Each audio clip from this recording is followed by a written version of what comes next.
You are nothing to me anymore. Never step foot in this house again.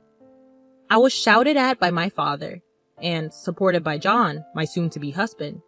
I left my family home in tears. It was right after I graduated from high school. My name is Amy. I'm a 36-year-old farmer. This year marks 18 years since I left my family home. From now on, the time I spend living my own chosen life will be longer than the time I spent in my family home. And this thought makes me quite sentimental. My family home was in a city. My father was a corporate worker, and my mother was a stay-at-home mom. We were a family of 4, including my brother and me, who was born a year ahead of me. My parents were the kind of people who ranked their children clearly, so my brother, being the heir, was always given priority. The quality of our meals and the grandeur of our birthday presents were always superior for my brother. He boasted about his superiority and always bullied me. There were times when I felt lonely, and there were times when I cried out, "I want attention too!" But my parents never changed, so I gave up completely. The event that changed my life happened in the summer of my second year of high school. My brother was studying for a college entrance exam, aiming for a top-tier university. His mock exam results were not good at all, so he was always on edge, taking out his frustration on me at every opportunity. My parents, as if handling a fragile object, treated my brother with utmost care and gave me household chores that didn't allow me to have time to study. Because I was performing better academically than my brother, they tried to lower my grades to improve my brother's mood. It didn't make any sense. At that time, I heard about a rural experience program from a teacher. At the high school I was attending, students could participate in a 2-night, 3-day rural experience program if they wished. Participants stay at a host farm, harvest vegetables, cook together, and experience country life. I, who was troubled by my family environment, decided to participate bravely. But my father objected, saying, Agriculture is something only fools who can't get corporate jobs do for a living. And my mother scoffed at me, saying, "Are you crazy? Willingly experiencing manual labor? Getting dirty and stinky in the mud?" But I defied my parents' opposition and used the pocket money I had saved up to sign up. This was the first time I had ever refused to do as my parents said. It turned out to be an excellent decision. For me, who was starving for familial love, it was truly a wonderful experience. Working in the fresh, rural air was invigorating, and I was able to experience the warmth of a family. The eldest son of that family, John, was a year older than me and the same age as my brother. At first, I was a bit wary, simply because he was an older guy. But John was completely different from my brother. He was kind, but firm, got along well with his parents, and was kind to me as well. John's parents were truly gentle people, and even though it was only for 3 days, I cried a lot when I had to leave the farm. John's mom cried along with me, saying, "You're welcome back anytime." I promised, I will definitely come back. They said they didn't look at their cell phones much, so I wrote them letters regularly. Before long, I started receiving more replies from John, and it became like an exchange diary, and we started dating. It was a pure long-distance relationship, without even a kiss. After my brother failed to get into his first-choice university, and ended up in a third-rate private college, I became a college applicant, but my parents pressured me to get a job instead of going to college. The reason, they said, was that women didn't need an education. But the real reason was probably that they didn't want me to go to a better college than my brother. Since the rural experience, I had a dream of becoming a farmer. I could become a farmer without going to college, but John was a college student and had moved to the city. So I thought I would go to college and aim for a new kind of farming. Having a clear goal and purpose, I studied hard every day, despite interference from my parents and brother. However, when I passed the university entrance examination, My father was furious, saying, "Are you, a woman, planning to go to a better university than your brother?" My mother also said, "We don't have money to spend on you. Your brother needs money, so you should work and bring money home." I was desolate by my parents' words, and after a huge fight, I ended up cutting off all ties with them. John came to pick me up from home, and his parents, now my in-laws, supported my college expenses, and I ended up attending college. 4 years later, I married John. I never contacted my parents or brother during my college years, but when my in-laws said, "We have to at least give them a heads up about the marriage," we visited my childhood home for the first time in 4 years. Right after graduation, things were chaotic, and it was also planting season, so we couldn't make the visit until the beginning of summer. My in-laws, my husband, and I all had sunburnt, darkened faces from working outside. But my parents and brother openly ridiculed us. My mother asked, "No offense, but how old are you exactly? You must be quite poor to be working until you're all dark like this." I was mortified. "Please, stop, Mom," I implored in a small voice. But she ignored me. My brother smirked and said, "Smart people like me make money with intellectual work. If you can only do primitive work, it's proof you're unintelligent." I turned pale, and the gentle smiles on my in-laws' faces froze. My husband firmly declared, "With all due respect, we are proud to be farmers." My father laughed condescendingly and said to me, "Just to make it clear, you're a stranger to us from now on. You're marrying a poor farmer who has to sweat and work hard. We're going to treat you as if you don't exist. It'll be a problem if you come asking us for money. We don't want to see you anymore." Already being disowned at 18, I knew very well that I was on my own, even without being told so explicitly again. Still, I had tried to maintain the courtesies. The sympathetic looks from my in-laws and John were difficult to bear. On the way home, I quietly wept and resolved to forget about my biological family. Time flew, and before I knew it, 18 years had passed. The emotional wounds had thoroughly healed. I had given birth to 2 children, and my days were busy but fulfilling. Although I had virtually erased the memories of my parents and my brother, I was informed by a cousin that my brother was getting married. My cousin and I have always been close, and we occasionally touched base even after my marriage. At some point, I had sent them rice harvested from our farm, and they were pleased with its taste, even becoming a regular purchaser. Therefore, we maintained a relationship, and we enjoyed chatting on the phone about once a month. "We can meet after a long time at the wedding," my cousin said, but I hadn't heard anything about the marriage from my parents or my brother. Well, since we're estranged, it's true that there's no way for me to know. "I heard they are building a new duplex. I wonder if it's completed." Apparently, both my parents and my brother and his wife planned to move after the wedding. My cousin knew about the estrangement between my parents and me, but they seemed to think that I would attend weddings and funerals. After finishing the phone call with my cousin, impulsively, I dialed my mother's cell phone number. However, I was met with an automated message saying, "This number is no longer in use." I tried calling my father next, and again, the same automated message. Had they changed their cell phone numbers? I didn't know my brother's number, so I couldn't call him. With trembling fingers, I dialed the landline for my family home, and it connected. My heart pounding, I waited for someone to pick up. "Hello?" It was my brother who answered. "Brother? It's Amy. I heard you're getting married and moving." I hesitated over what to say next, about to offer congratulations when I was cut off by my brother. "There's no need for you to do anything. You, a farmer, are a stranger to me.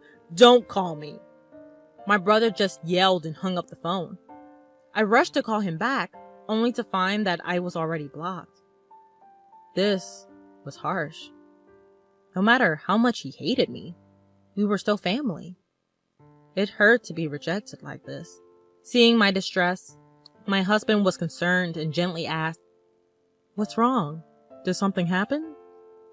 I couldn't hold back my tears any longer. When I told him about the conversation, both my husband and my in-laws were as furious as if it had happened to them.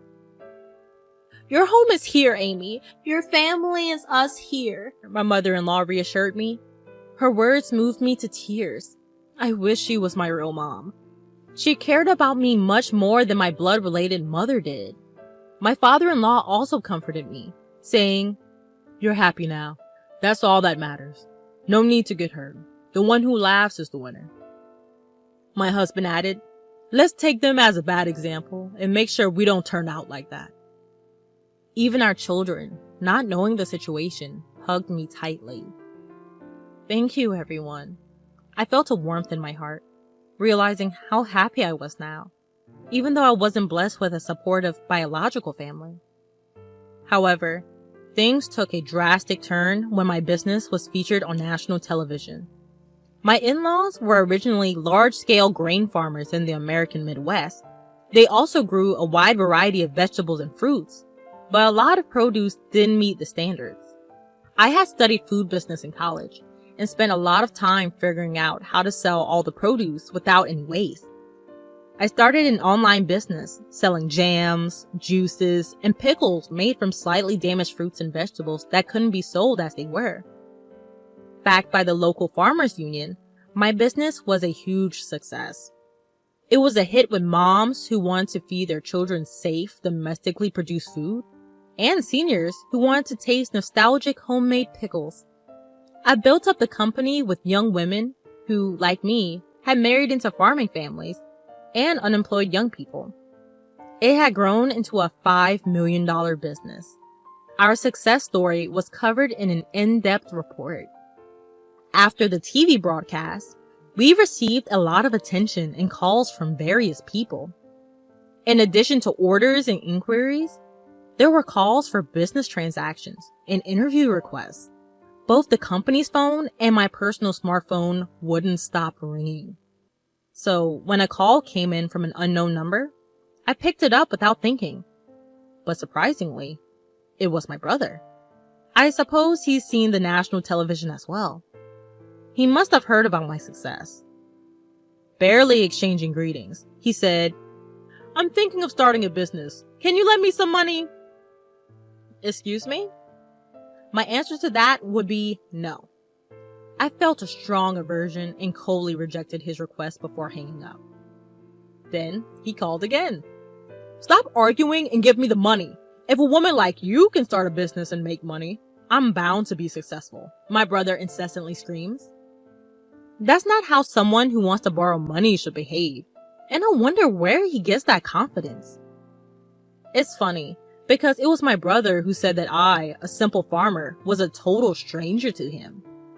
I didn't respond to my brother, but instead I asked something that had been on my mind for a while. "Hey, who decided not to tell me about the move?" "Huh? Of course, it was me. My wife, she's a city girl. The moment I mentioned you, she said we should cut ties." So, that's how it was. I didn't want to hear more, so I hung up and blocked his number. I realized that my brother's wife, whom I never met, seemed to have the same character as my brother and my parents. The fact that my brother saw me on TV might mean that my parents saw it too. A few hours later, when I thought I was getting another call from an unknown number, it turned out to be my father. "Why are you the boss? Did you steal a man's job?" he demanded. I answered, "Well, both John and my father-in-law are involved in the farming business, so it's only natural." In reality, it's called large-scale consolidation, and it's become advantageous to incorporate if you're a somewhat large farm. My father-in-law is the president of the local agricultural association, and John has incorporated his in-law share and is the president of that corporation. Maybe my explanation convinced him, because then he said, "You're distant. Why didn't you contact us?" I was dumbfounded inside and responded, "It was you who disowned me. I'm hanging up now." and I hung up and blocked his number. A few minutes later, I got a call from my mother.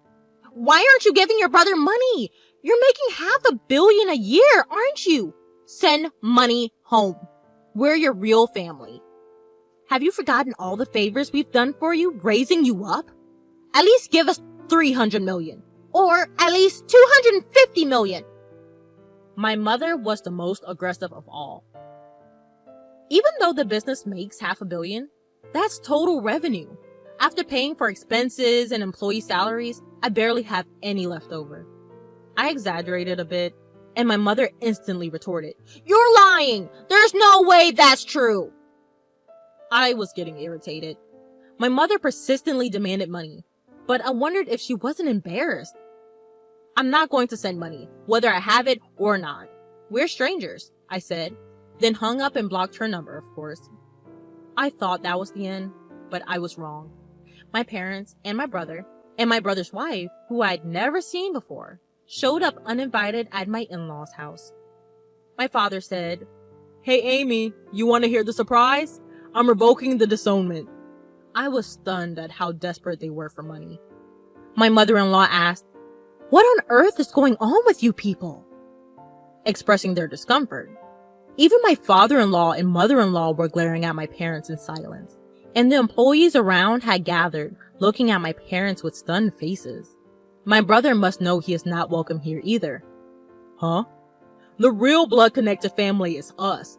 We have the right to get the money you earn too. The woman who seemed to be my brother's wife nodded in agreement with his words. I was furious. I don't think so. Even though we had a blood connection, there was no emotional connection at all. You treated me like a stranger and abandoned me. The emotional scars from being abandoned by my biological family were revived, and I was on the verge of tears again. At that moment, John came and stood next to me. Amy is now a part of our family. Even without you disowning her, we are perfectly happy. Please go home. He defended me and declared firmly. The employees also criticized my parents in unison. Exactly! What are you thinking? How rude. There are many people on my side here. When I thought this is where I belong, I felt profoundly happy. My brother began to get angry. Shut up! Shut up, you country bumpkins! You're all low-educated trash, aren't you? Obey what we say in silence, he ranted.